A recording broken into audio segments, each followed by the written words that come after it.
basically allegations of match fixing, which he strenuously denied. But this is a dressing room that have a habit of casting managers aside. Clearly, England underperformed despite the fact they reached the final. Again, fantastic question. I didn't want to be seen to be leading a witch hunt, so I found that really challenging. I've said on air, the only way that United get anywhere near back to where they were in the glory days under Sir Alex Ferguson is if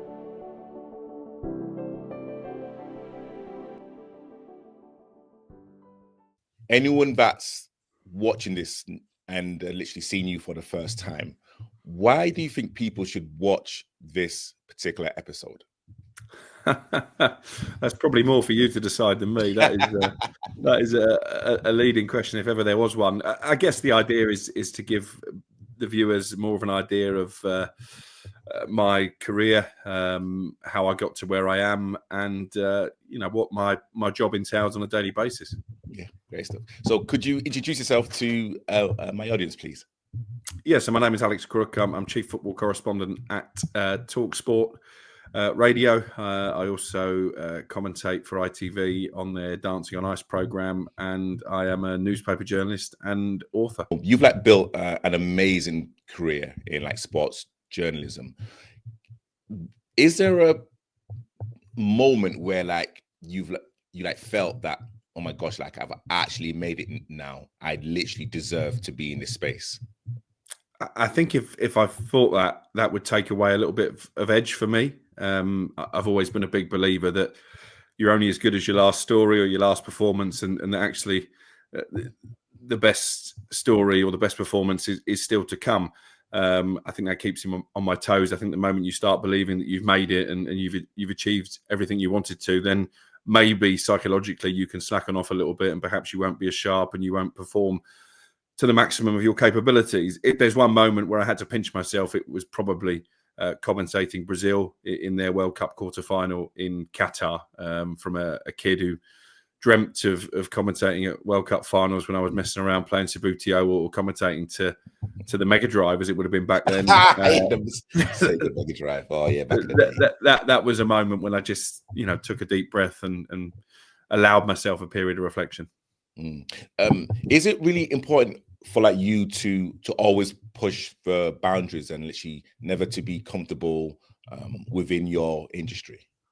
Definitely. I've always been my biggest self-critic. Whenever I write a newspaper report or a book, I always go through it when it's appeared in print and think, well, maybe I could have done this better. Maybe I should have done that. And it's the same when I go to air as well. My wife's always given me stick for listening back to myself, but I think the only way to improve as a performer is to listen back and try and be a self-critic and then work out how you can improve next time. With the emergence of social media, how do you balance your reporting and also the accuracy of literally what you are telling your viewers? Yeah, that's the challenge. Partly because there are so many different outlets, so many different reporters trying to break stories, trying to be the first with the big news, but also there's a lot more people who will hold you to account now if you're seen to get wrong information. And sometimes you can run a piece of information that is accurate at the time of reporting. You believe it to be accurate anyway, and then circumstances can change when it comes to transfers, which is obviously what I spend my summer months working on, and the January window as well. A player can change his mind. 1 minute he can be joining a particular football club, and then maybe interest comes in from elsewhere, or he has a change of heart due to family circumstances, and the information that you put out can be deemed to be wrong, but it wasn't wrong at the time of reporting. In terms of accuracy, I'll never run anything without getting it sourced by at least two people. That in itself can be frustrating because it means you can sit on a piece of information looking to double source it, and then by the time you actually are in a position to report, someone else can beat you to the punch. But my philosophy has always been you're better to be second and accurate than first and report some wrong information. You have covered some memorable football stories. Is there one in particular that's been the most rewarding or the most challenging?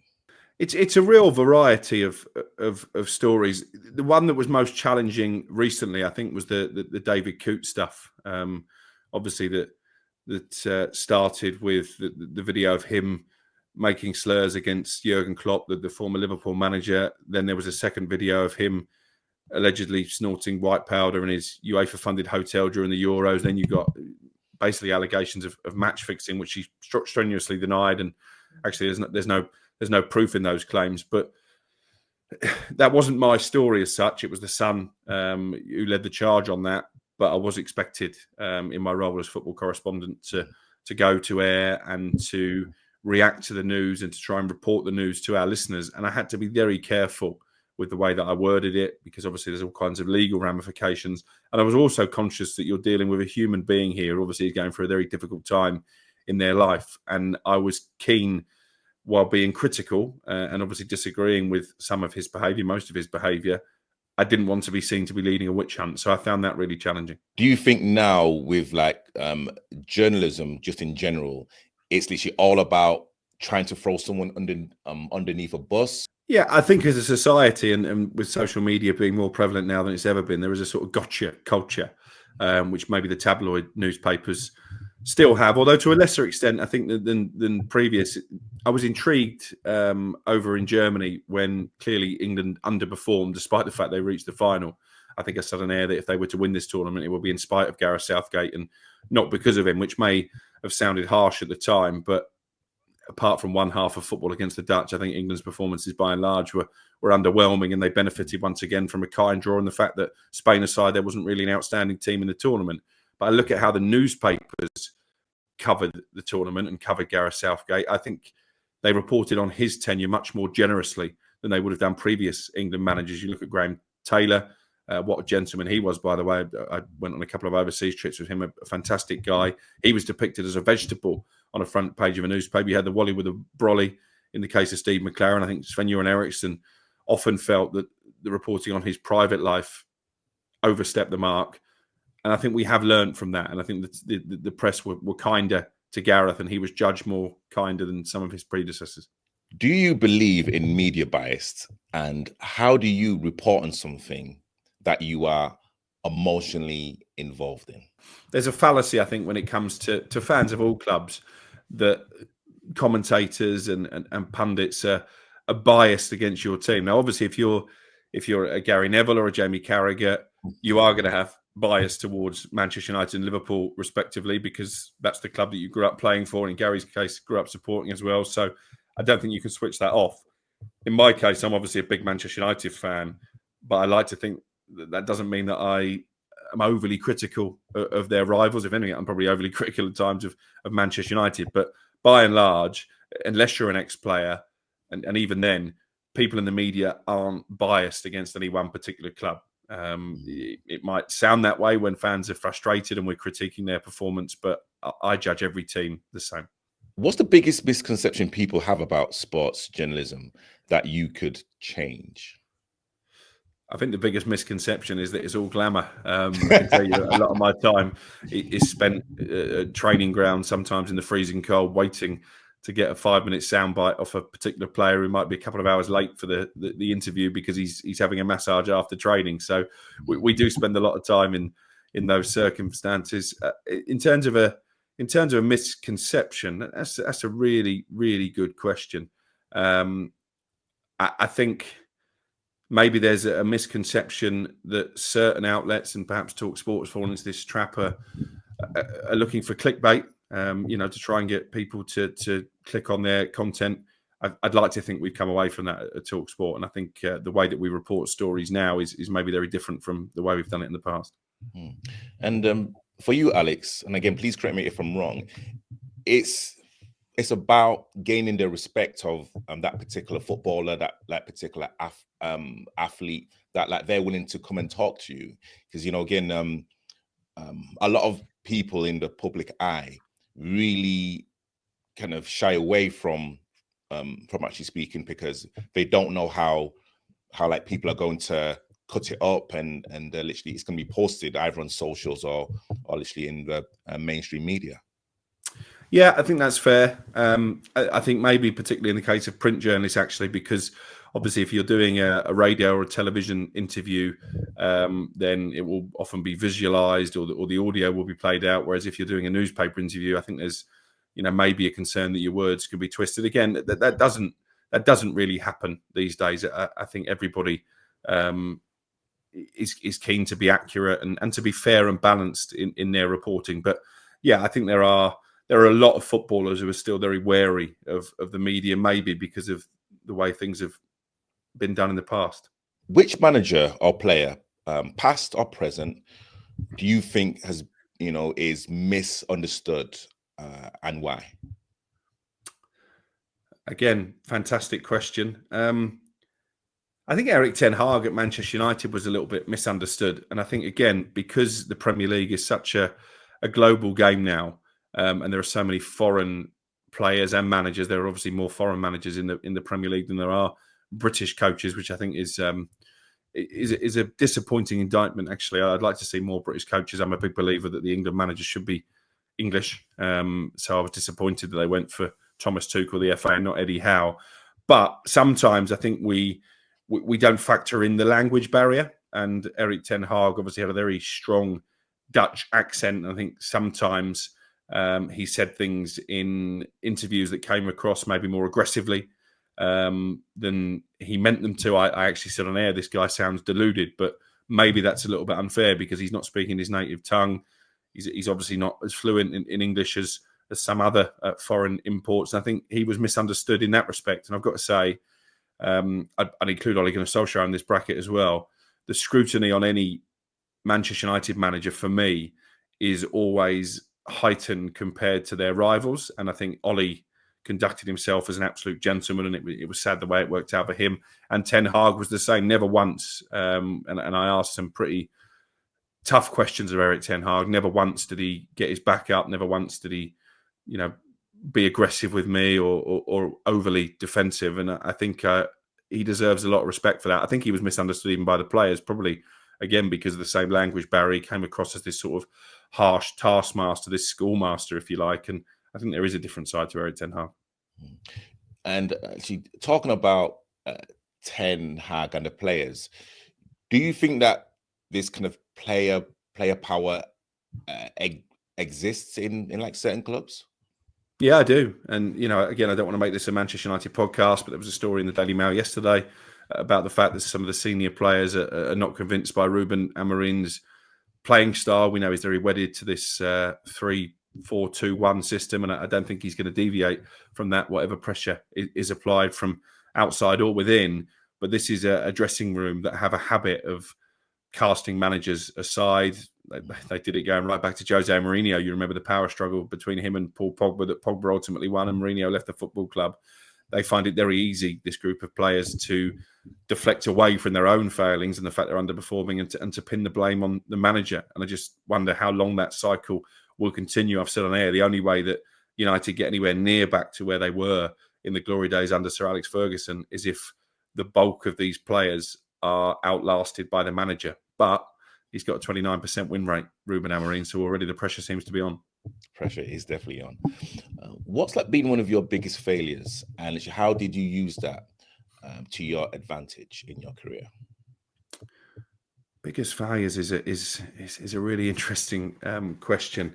I think maybe in my younger days I was a little bit brash with the way that I reported. I got myself banned from Portsmouth 3 times in one season. Wow. All for stories that were accurate, but maybe I could have reported them slightly differently in a less aggressive fashion. I had a tendency in my younger days maybe to rub people up the wrong way, and I think I've matured now and learned from that. So I think I'm probably better at playing the game now and keeping people on side while still finding a way to report the news, but to say maybe in a less aggressive manner. And what's one characteristic you think a sports journalist needs to have to actually succeed in this industry? Well, I'm old school. I still think it's all about social skills and the ability to build a contacts book. I think maybe there are elements of the job that have become a little bit secondary to modern journalists, and I understand, because now it's all about quantity as opposed to quality, because there's more websites to fill. Obviously, you've got the social media element as well, and it's a constant churn of stories. Whereas when I was younger, some of the senior journalists at the newspapers could afford to maybe not write a story for several weeks. They could afford to spend several weeks working on a story, and they wouldn't get any comeback on it from their desks. I think that's different now. I think there's more pressure to churn out more content. But for me, my best stories still come, my best pieces of information still come from talking to people, going out and meeting people over a coffee or a pint or a game of golf. And I don't think that should be lost, because ultimately those communication skills are really important.